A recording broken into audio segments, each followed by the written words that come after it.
Je m'appelle Paula Alexandra Montenegro Gomez et je suis doctorante en linguistique au sein du laboratoire Clé-Montaigne à l'université Bordeaux-Montaigne.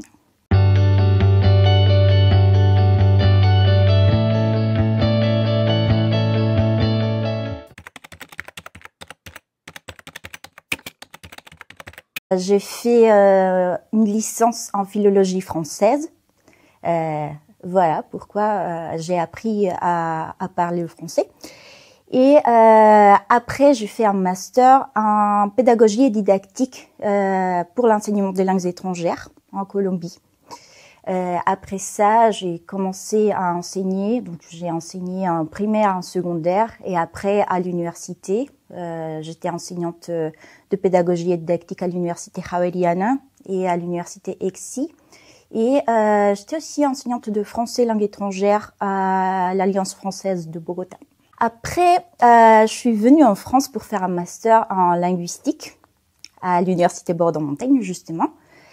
Et après mon master, j'ai eu un contrat doctoral pour étudier les langues minorisées de la région où j'habite, la Nouvelle-Aquitaine.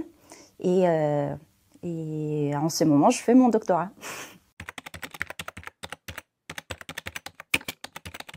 J'étudie les représentations sociales sur la variation dans l'enseignement de deux langues de la région, le basque et l'occitan. C'est-à-dire, je me pose la question sur comment les enseignants décident de présenter ou de pas présenter des aspects de la variation quand ils enseignent ces langues minorisées. Disons que pour l'occitan, s'il y a un enseignant qui a appris l'occitan gascon, ici, en Gironde, après doit enseigner l'occitan dans une autre région où l'on parle une variété dialectale différente, qu'est-ce que cet enseignant fait et pourquoi? Quels sont les critères qu'il choisit pour gérer justement la diversité dialectale et quels sont les facteurs pour prendre ces décisions. Donc je travaille et je fais des enquêtes dans le Pays basque parce que je travaille avec la langue basque et l'occitan et aussi avec les enseignants des calendrettes et pour l'occitanie linguistique. Quand on parle de variation, on peut parler de plusieurs choses. Donc, il y a différents niveaux de variation.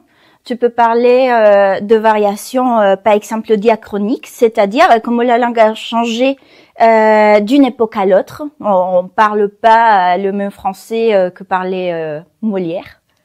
Après, tu as la variation diagénérationnelle. Tu parles pas comme tes parents ou tes grands-parents.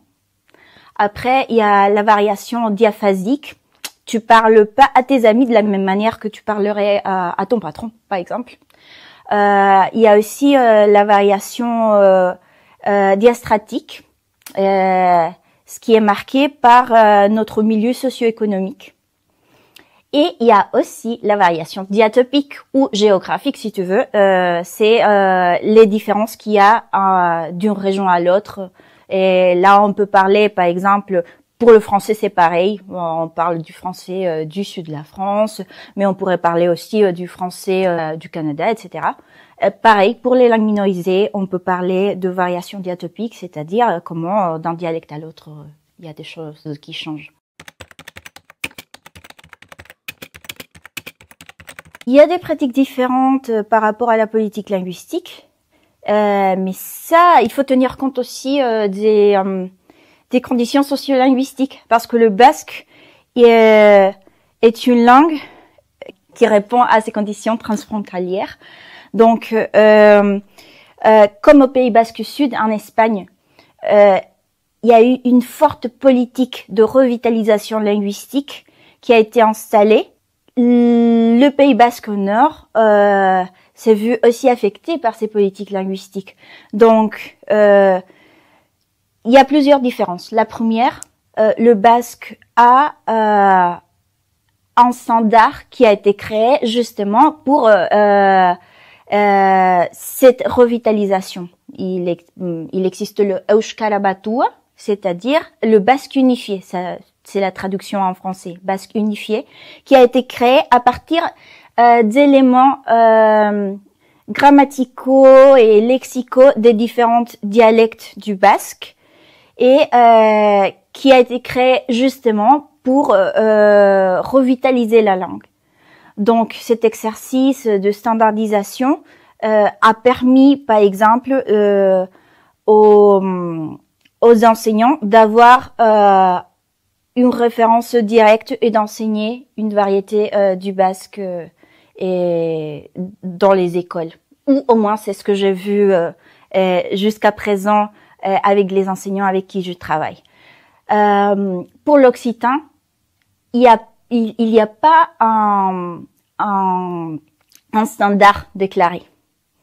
Donc, bien sûr qu'il y a des différences, et notamment parce que dans la politique linguistique d'école entraide, c'est-à-dire les écoles bilingues et occitan-français, on travaille avec la pédagogie active, la pédagogie de Freinet, et l'un des principes, c'est enseigner l'occitan local. Donc voilà, là déjà nous avons une politique linguistique qui varie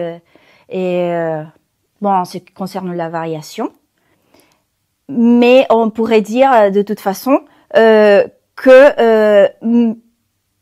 le fait d'avoir déjà des écoles bilingues qui font cet exercice de faire l'enseignement, pas seulement de la langue, mais d'autres disciplines en langue régionale,